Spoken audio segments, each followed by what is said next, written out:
Thanks for tuning in to the Real News Network. I'm Kim Brown in Baltimore. Last week in Chicago, a police officer was severely beaten by a man who police say was violent and under the influence of drugs. The officer later told her supervisors that the reason that she did not use lethal force on the man is because she was afraid of the scrutiny that shooting an unarmed person would bring to her family and to the police department. Was this a situation that warranted lethal force? And why should police fear scrutiny if in fact their actions are justified? Well, joining us today from Plainfield, New Jersey is Glen. Glen is the co-founder and executive editor of the Black Agenda Report and the author of The Big Lie, an analysis of U.S. media coverage in the Grenada invasion. Glen, thanks for joining us. Thank you. Glen, your thoughts about this officer's reluctance and her reasoning for not wanting to use lethal force when she was allegedly being beaten so badly by a supposed suspect that she had to be later hospitalized. I've not known police to worry about what the public thought about their actions while in the line of duty. Yeah, this is a secondhand story from the police superintendent saying what he says the 43-year-old female police officer was saying. I think it's quite patently ridiculous to believe that anyone would rather die than face some kind of embarrassment to their family or to their employer.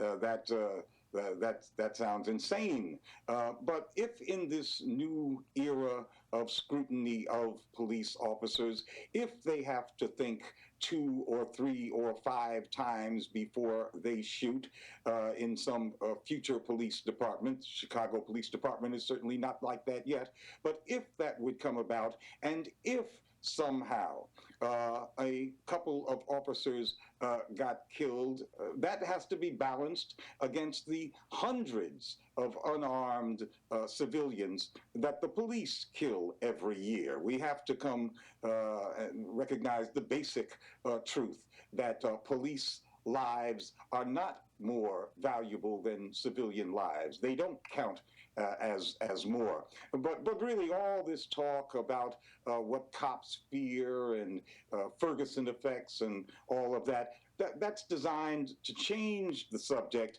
from the actual demands that were made by the protesters in Chicago, the protesters whose effectiveness led to this new black superintendent getting his job and to these new rules on police use of force.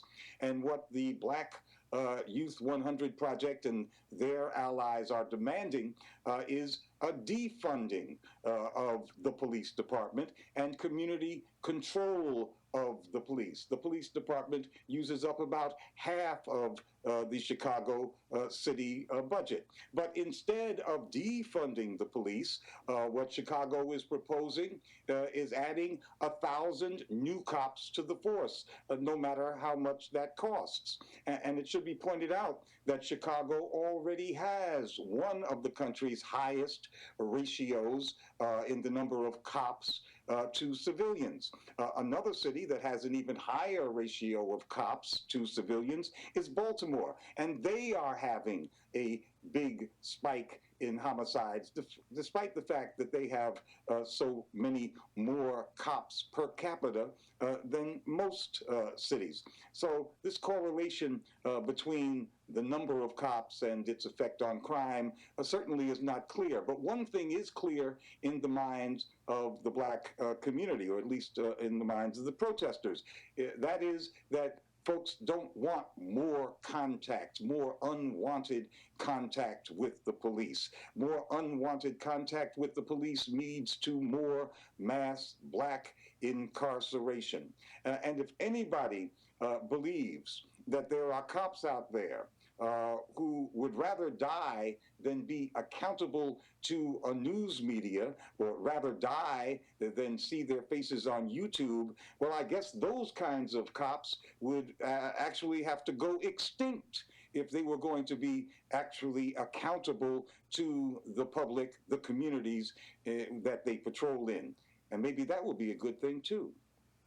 Well, Glen, on Friday, Chicago Police Department, they released a draft proposal to amend its use of force policy. So this is an attempt to curb controversies around police conduct. And so, for example, this is what they're proposing. So right now, Chicago police could shoot a fleeing suspect who had committed or had attempted to commit a felony using force. So the change to this would be that the police can only fire upon a fleeing suspect if they pose a, quote, immediate threat. Another proposed change is now police can only use their taser on someone 3 times before trying something else. These are all proposals that are not yet concreted, but this is what's being proposed. Your thoughts about this, Glenn? Well, that's one of the reasons that these proposals being out there on the table to be imposed on a very reluctant, resistant police force. That's why we're hearing this story coming from the hospital room.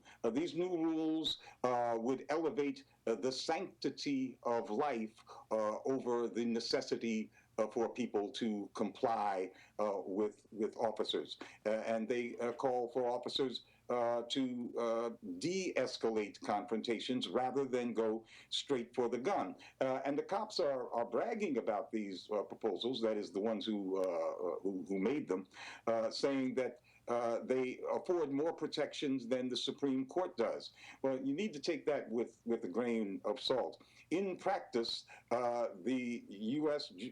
Judicial system does not provide us any protections against being shot by police. We can see that. The proof is in the pudding. Police are very, very, very seldom prosecuted for shooting civilians, and prosecutors tell us it's because the law does not allow for prosecutions most of the time. The Chicago police now having a law that is more lenient or has more protections for civilians than the Supreme Court affords is not really much protection at all. Indeed. We have been joined this afternoon with Glen Ford. He is the editor and the executive editor, also co-founder of the Black Agenda Report. Glen, we appreciate your time today. Thank you. Thank you. And thank you for watching the Real News Network.